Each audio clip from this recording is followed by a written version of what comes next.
আজ বানাবো কাঁচা আমের ছিলকা।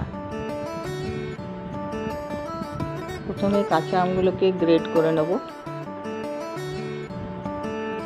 এবার কড়াইয়ে শুকনো মশলাগুলো ভেজে নেব। এর মধ্যে মৌরি, জিরা, মেথি, কালো জিরা এবং শুকনো লঙ্কা ভাজা হলে এবং ওগুলোকে মিক্সিতে পেস্ট করে নেব।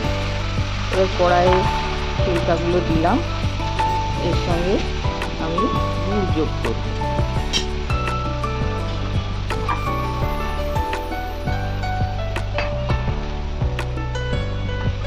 কোনো জল যোগ করব না।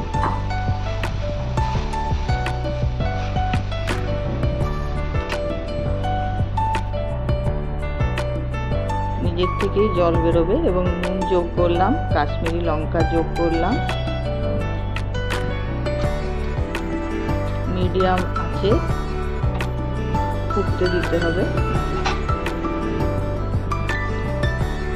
কিছুক্ষণ ফোটার পর এবার আমি ডাস্ট মশলাটা যোগ করে দিলাম।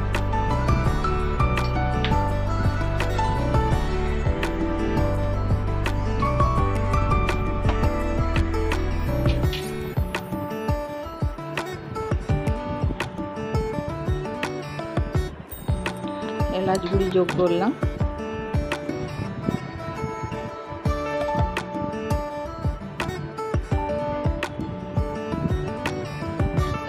যদি গুড়ের ড্রপিংটা ধীরে পড়ে জানবো যে পাকটা তৈরি হয়ে গেছে।